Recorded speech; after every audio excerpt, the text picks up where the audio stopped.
आज अष्टमी है, इसके बावजूद आप समय निकाल कर यहाँ आए हैं।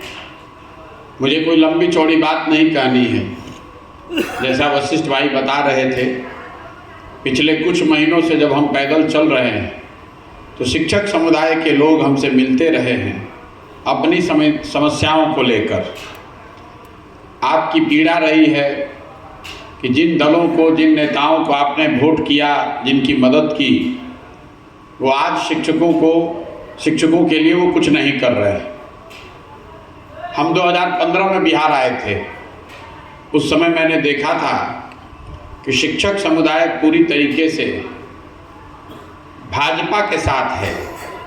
उस समय सुशील कुमार मोदी जी ने, तब भाजपा के नेता थे वो, उन्होंने आपको आश्वस्त किया था कि आपके वर्षों से बड़ी लंबित जो मांगे हैं उसको वो पूरा करेंगे। उसी आश्वासन के आधार पर आपने भाजपा को बड़ी मजबूती से मदद भी की।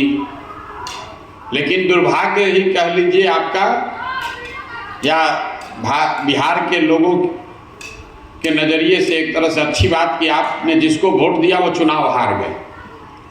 भाजपा वाले चुनाव हारे तो आप लोगों को ऐसा लगा कि भाई अब तो महागठबंधन की सरकार है।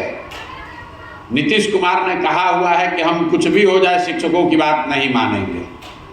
तो आप 2 साल के लिए ठंडे पड़ गए कि जब भाजपा आएगी तभी सुधरेगा। लेकिन संयोग ऐसा देखिए, नियति ने भाजपा को सत्ता में आने का अवसर दिया और 2015 में विपक्ष के नेता होने के तौर पर सुशील मोदी जो हल्ला करके चिल्ला कर कह रहे थे कि हम शिक्षकों का काम करा देंगे, 2017 में जब वो उप मुख्यमंत्री बन गए तो उन्होंने आपकी कोई चिंता नहीं की। और 1-2 दिन नहीं, 2017 से लेके 2022 तक भाजपा यहाँ सत्ता में थी। यहाँ पर भी सत्ता में थे, दिल्ली में भी सत्ता में थे। सुशील कुमार मोदी जी उप मुख्यमंत्री थे 20 तक। इसके बावजूद आपका काम नहीं हुआ। जब काम नहीं हुआ तो आप लोगों ने गुस्से में या सोच समझ के ये निर्णय लिया कि अब हम लोग आरजेडी का तेजस्वी यादव का मदद करेंगे। ऐसा आपने इसलिए किया कि सुशील मोदी की तरह ही तेजस्वी यादव ने आपको कहा कि हम अगर 20 में जीत कर आ जाएं तो हम शिक्षकों का सारा जो काम है वो कर देंगे। आपने फिर वही गलती दोहराई जो आपने 2015 में की थी। किसी के कहे पर जाकर फिर आपने वोट दिया। और शिक्षक समुदाय की ताकत किसी को हराने जिताने की नहीं है, ये इस बात से फिर दिखा 2020 में, क्योंकि जब इस बार आप आरजेडी को वोट दिए तो आरजेडी चुनाव हार गया। तो पहली बात तो आप ये समझिए कि शिक्षकों की ताकत इतनी है नहीं जितनी आप समझते हैं। और वो ताकत इसलिए नहीं है कि आप गणना में गलती कर रहे हैं कि शिक्षक 4 लाख नहीं है, कि उनके पास 20 लाख वोट नहीं है, कि उनके पास समाज को प्रभावित करने लायक संख्या नहीं है। आप प्रभावी इसलिए नहीं है क्योंकि आप एक हैं नहीं, आप टुकड़ों में बटे हुए हैं। 2015 और 2020 मैं सिर्फ आपको इस नज़रिए से आपको याद दिला रहा हूं कि आपने दोनों बार ये दंभ भरा, ये आपको लगा कि हम जिसके साथ खड़ा होंगे उसी को हम हरा जिता सकते हैं। आप दोनों ही बार हारे। लेकिन फिर संयोग देखिए, अब तेजस्वी यादव मुख्यमंत्री बन गए हैं तो दोनों काम के लिए आप लोग नीतीश कुमार जी पर बहुत गुस्साते हैं। नीतीश कुमार जी ने वेतनमान दिया हो चाहे नहीं, उन्होंने 2 बार पलट के भाजपा और आरजेडी का शिक्षकों के प्रति जो सोच है उसको बिल्कुल दिखा दिया है। इस बार नीतीश कुमार फिर पलटे तो तेजस्वी यादव मुख्यमंत्री हैं और उप मुख्यमंत्री हैं। और आप लोगों को लगा कि अब तो मिल ही जाएगा, फिर भी कुछ नहीं हुआ। आप में से कुछ उत्साही शिक्षक आंदोलन कर नजरिए से डाक बंगला चौराहा पर भी पहुंच गए, वहां पर भी लाठी डंडा खाकर वापस आए। आपका कुछ नहीं होने वाला है। तो हमसे जो शिक्षक मिलते रहे हैं, तो मेरा अनुरोध इतना ही है कि आप फिर हमारे पास ठगे जाने के लिए मत आइए। एक बार आप खुद गए भाजपा के पास, भाजपा ने ठगा। फिर आप गए तेजस्वी के पास, तेजस्वी ने आपको ठगा। अब अगर आप प्रशांत किशोर के पास आइएगा तो हम भी आपको ठगेंगे, क्योंकि आप स्वयं को ठगने के लिए पहले तैयार हैं। जब तक आप अपने प्रति ईमानदार नहीं हैं तो कोई दूसरा आदमी आपके प्रति ईमानदार कैसे होगा। शिक्षकों की हालत देख लीजिए, आप पानी पी पी के गाली दे रहे हैं महागठबंधन को कि महागठबंधन ने हमारी हालत खराब कर दी। और अभी जब आपके चुनाव आया, शिक्षकों को अपने नेताओं को चुनने की बात आई, तो आप उसी महागठबंधन का झंडा लेकर घूम रहे हैं और हमसे अपेक्षा रखते हैं या किसी दूसरे सामाजिक राजनीतिक व्यक्ति से अपेक्षा रखते हैं कि आपकी लड़ाई वो लड़े। ये कैसे संभव है? तो संभव ही नहीं है। जब आप अपनी लड़ाई नहीं लड़ना चाहते हैं तो हम आपकी लड़ाई क्यों लड़े? और अगर लड़ेंगे तो भी हमको सफलता नहीं मिलेगी। जैसे आपको 2015 में सफलता नहीं मिली, 2020 में सफलता नहीं मिली, वैसे अगर हम भी आपकी लड़ाई लड़ेंगे तो उससे आपको सफलता नहीं मिलेगी। आपकी सफलता इस बात में छुपी हुई है कि आप कितने एकजुट हैं। तो आप लोग 4 लाख शिक्षक हैं, 19 संगठनों में बटे हुए हैं। हमसे जो लोग सुझाव मांगने आ रहे हैं तो हमने एक ही सुझाव दिया कि सारे संघ के जो लोग हैं, शिक्षक नेता हैं, वो एक साथ आ जाएं, एक समन्वय समिति बना लीजिए। हम लोगों ने देश में देखा है, किसानों ने ये करके दिखाया। 18 अलग अलग संगठनों ने एक संघर्ष समिति बनाया और नरेंद्र मोदी की भाजपा की मजबूत सरकार को 1 बरस में झुका कर दिखा दिया। तो अगर 18 किसान संगठन ये काम कर सकते हैं तो 19 शिक्षक संगठन भी ये काम कर सकते हैं। उनको मैंने सुझाव भी दिया। आप लोगों ने पहले एक समन्वय समिति बनाया भी था, वो चला नहीं, क्योंकि जिनको आपने समन्वय समिति का नेता बनाया वही लोग सरकार से समझौता करके आपके हितों को बेचकर निकल गए। तो शिक्षकों ने ये बताया कि भैया संघ तो बन नहीं सकता है, क्योंकि यही लोग नेतागिरी करते हैं, इन्हीं लोगों ने शिक्षकों को बांट रखा है, ये कभी एक साथ नहीं होंगे। तो हमने दोनों विकल्प रखा है कि या तो आप सारे संघ के जो नेता हैं वो आपस में बैठिए, एक संघर्ष समिति बनाइए और मैं आपको सलाह देता हूं जिससे कि आपका काम, आपका संघर्ष सफलतापूर्वक किया जा सकता है। अगर ये समझ में आए तो बहुत अच्छा है, नहीं समझ में आता है तो दूसरा विकल्प ये है कि संघों से ऊपर उठ के सारे शिक्षकों को एक साथ किया जाए। जब पहली बार हमारे पास कोई 1200-1500 शिक्षक एक साथ आए और उन्होंने ये कहा कि भैया संघ है, साथ में आवे चाहे ना, हम लोग सब आपके पीछे चलने को तैयार हैं, आप हम लोग का लड़ाई लड़िए। तब हमने आपको ये कहा कि हम ये कैसे मान लें कि आप हमारे साथ चलिएगा? जब आप अपने साथ नहीं चल रहे तो हमारे साथ कैसे चलिएगा? तो हमने उसी समय ये कहा कि आप इसका प्रमाण हमको दिखा दीजिए कि आप दल से, विचारधारा से, जाति से ऊपर उठ के अपने लिए एक साथ आने के लिए तैयार हैं। और इसका सबसे बड़ा प्रमाण ये होगा कि जब अभी चुनाव है जो सिर्फ शिक्षकों का चुनाव है और आप शिक्षक हित की, शिक्षक एकता की बात कर रहे हैं, तो आप लोग सब लोग मिलके कोई एक उम्मीदवार के पक्ष में वोट देकर जिताकर ले आइए। हमने आपको ये नहीं कहा है कि आप किसको वोट दीजिए, हम आपको ये कह रहे हैं कि अगर आप कह रहे हैं कि ये दोनों दलों ने आपको ठगा है तो कम से कम उन दोनों को वोट मत दीजिए। अगर उन दोनों को आप वोट देते हैं तो भैया आप हमारे पास क्यों आ रहे हैं?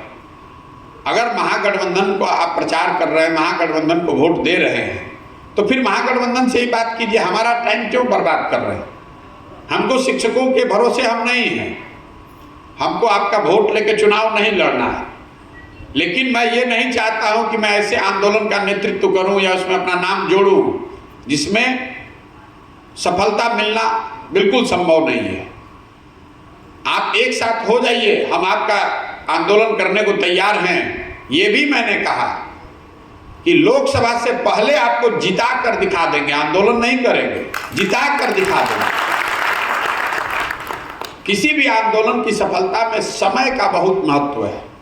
लोकसभा चुनाव इतनी बड़ी आपके सामने अपॉर्चुनिटी है। विधानसभा से पहले अगर आप आंदोलन कीजिएगा तो जो भी सत्ता में रहेगा वो आपको आश्वासन दे सकता है कि आज नहीं, लेकिन हम चुनाव जीत कर आएंगे तो आपका ये काम 50% वेतन बढ़ा देंगे। उसको मालूम है कि अगर वो नहीं जीता तो उसकी वो चिंता नहीं है कि आपको 50% मिले या ना मिले, और अगर वो जीत कर आ गया, जीतने के बाद फिर आपका नहीं करेगा तो आप कीजिएगा क्या।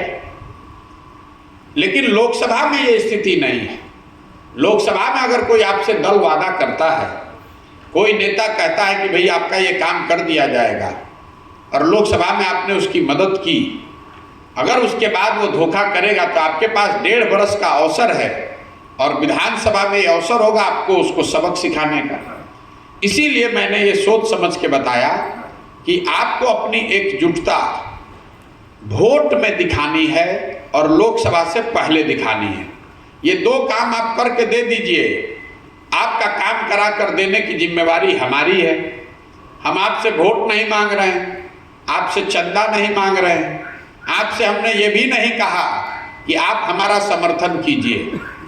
हम ये कह रहे हैं कि आप अपने समर्थन में खड़े होकर हमको दिखा दीजिए। जब आप अपने लिए नहीं खड़े हैं तो आप हमारे लिए कैसे खड़ा होइएगा। आप अपने लिए खड़ा होइए, ये काम करके दिखा दीजिए, हमारे पास चले आइए कि भैया आपने कहा था कि महागठबंधन और भाजपा का कोई नहीं जीतना चाहिए, हम लोग सब मिलकर एक निर्दल को जिता कर लाए हैं, अब आप हमारा आंदोलन खड़ा कीजिए। जिस दिन आप वो करके ला दीजिएगा तो हम आपके साथ खड़े हैं।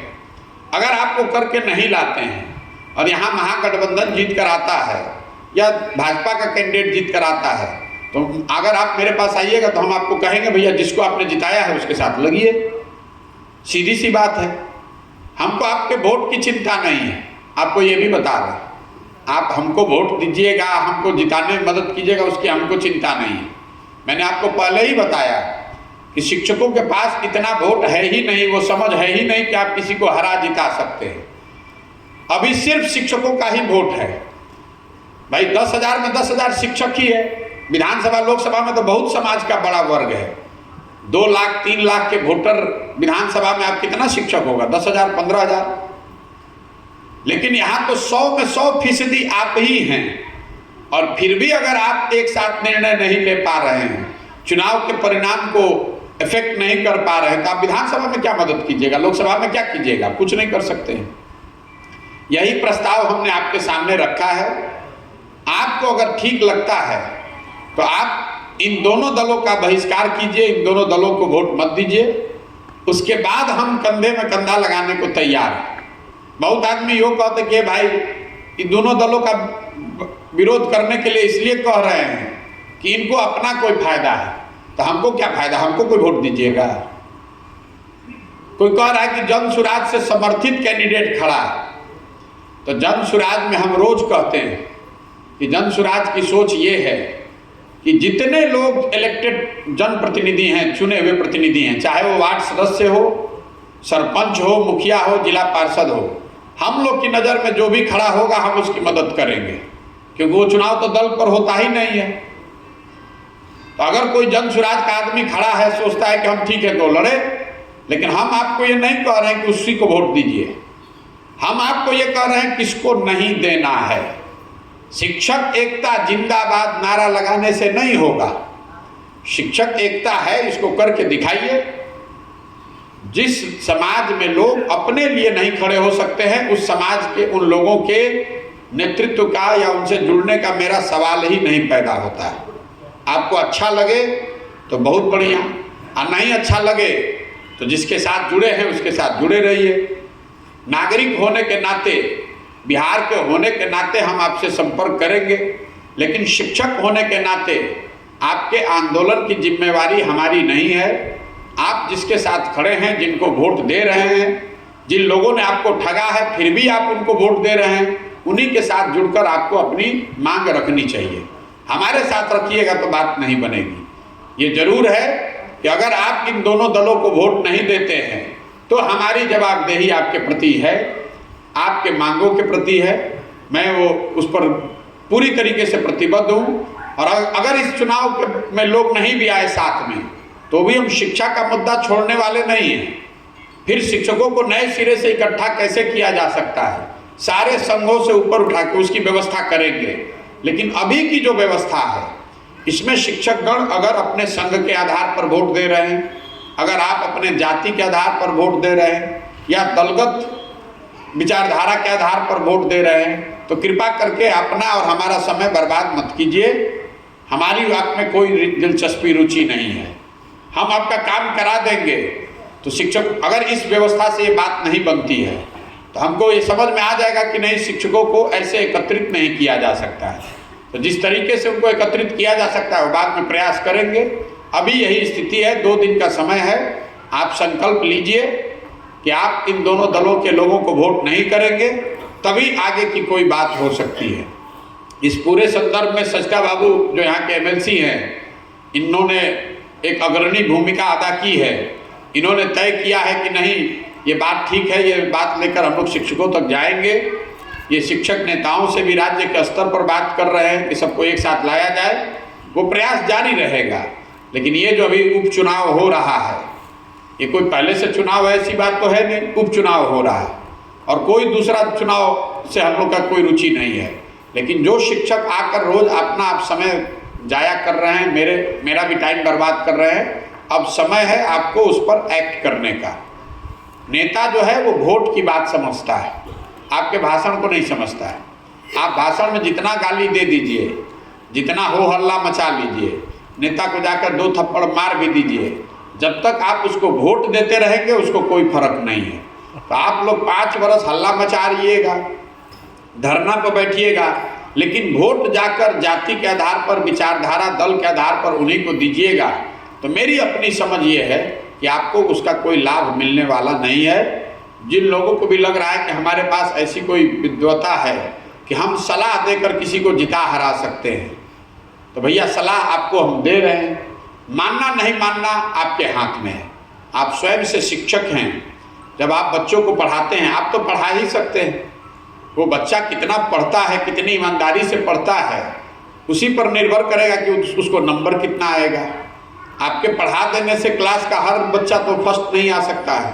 हमारा काम है आपको ये बताना कि इस तरीके से आप अपने जीवन की स्थिति को सुधार सकते हैं। बहुत लोग हमारा के कहते ही जा इनकर बाबूजी बड़ा एहसान कैले रहो, तो हम कहते हैं आपको रोज कि भैया बाबूजी तो जाते जाते अपने बच्चे का भविष्य का चिंता करके गए हैं। आप अपने बच्चे का भविष्य जीते जी भी चिंता नहीं कर रहे हैं, तो आप अपनी दुर्दशा, आपके बच्चों की नहीं होगी तो किसके बच्चे की दुर्दशा होगी, जब आपको अपने बच्चे की चिंता ही नहीं है। कोई कह रहा है कि भैया 5,000 रुपया लेके वोट दे दिए, तो हमने अभी एक पिछली बैठक में कहा कि शिक्षक कितना बेवकूफ़ है ये तो नहीं हम जानते थे कि 5,000 रुपया के चक्कर में अगर आप 10,000 20,000 रुपये के चक्कर में अगर आप 5 लाख का वेतनमान छोड़ना चाहते हैं, तो आपसे बढ़िया होशियार तो कोई आदमी नहीं है कि आप 20,000 रुपया लीजिए और 5 लाख का वेतनमान छोड़ दीजिए। मैंने ये भी आपको बताया कि भाई अगर आकर कोई पैसा दे रहा है तो पैसा ले लीजिए, आप गुरु दक्षिणा समझ के उसको जेब में रखिए। पैसा वो तो लूटिए के ना लाया है, कोई गेहूँ बेच के तो लाया नहीं है, लेकिन जाकर चिचरी खींचिए ठीक जगह पर। जो पैसा दे रहा है पैसा लीजिए, मैं बिल्कुल नहीं रोक रहा हूँ। इसलिए नहीं रोक रहा हूँ कि जो लोग भी पैसा बांट रहे हैं वो समाज के नाम पर कलंक हैं।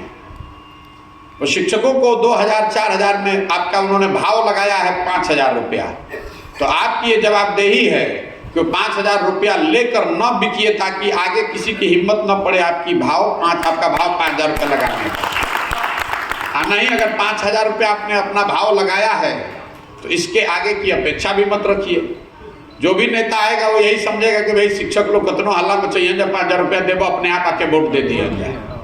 तो आपको अपना भाव खुद ही लगाना है। मेरा सुझाव ये है कि आप जो पैसा जाति, दल, विचारधारा, उनके बाबूजी ने किसके क्या किया, इन बातों से ऊपर उठकर, इन बातों से प्रभावित हुए बगैर अपने और अपने बच्चों के लिए खड़े होइए। अपना भविष्य अगर सुधारना चाहते हैं तो अपनी एकता का अभी जो मुजाहरा है वो उसको पेश कीजिए। इन दोनों दलों को आप हराएंगे तो आपको पता नहीं चल रहा है कि इसका कितना बड़ा असर होगा। ये दोनों दल जिस दिन हारेंगे उसी दिन आपके आंदोलन का बिगुल बजेगा, क्योंकि लोग अपने आप समझ जाएंगे, वो दोनों दल ये समझ जाएंगे कि बिहार में पहली बार शिक्षकों ने एकजुटता का परिचय दिया है। आपको करना तो ये चाहिए था कि महागठबंधन के प्रत्याशी विद्यालयों में घुस नहीं पाए, क्योंकि जब महागठबंधन के लोग नीतीश कुमार मंच से खड़े होकर आपको गाली दे रहे हैं, कह रहे हैं कि हम आपका काम नहीं करेंगे, और उन्हीं के दल का प्रत्याशी आकर आपके विद्यालय में बैठकर आपका वोट मांग रहा है, आप उसके साथ चाय पी रहे हैं, उसका झंडा लेकर घूम रहे हैं, तो आप अपने आप को खुद के प्रति ईमानदार, अपने बच्चों के प्रति ईमानदार कैसे बता रहे हैं? और ये क्यों अपेक्षा रखते हैं कि प्रशांत किशोर या कोई भी आदमी आपकी मदद करेगा? ये नहीं हो सकता है। तो यही मैं अपनी बात यहीं पर ख़त्म करूंगा। अगर आपके कोई सवाल जवाब हैं तो आप कर सकते हैं। मेरी शर्त इतनी है कि इन दोनों दलों को वोट नहीं पड़ना चाहिए।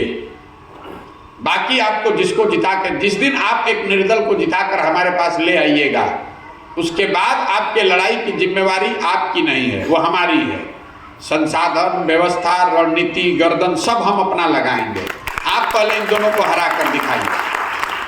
और इस बार शिक्षकों के पास कोई एक्सक्यूज नहीं है कि भैया हम लोग तो कोशिश किए लेकिन हार गया। अकेले अगर सारण के शिक्षक तैयार हो जाए तो जीतने वाले प्रत्याशी को 3500 वोट मिलेगा। अकेले 3-3.5 वोट तो खाली सारण के शिक्षकों का है। अगर आप लोग अभी से भी 2 दिन में भी एक आदमी 10-10 शिक्षकों की भी जिम्मेवारी ले लेगा तो आप तो पूरे क्षेत्र का परिणाम आप ही बदल देंगे। और ऐसा नहीं कि दूसरे लोग तैयार नहीं हैं, हर जिले में शिक्षकों ने संकल्प लिया है, कुछ हद तक एक साथ आने का प्रयास किया है कि नहीं भैया हम लोग निर्दल प्रत्याशी को ही मदद करेंगे।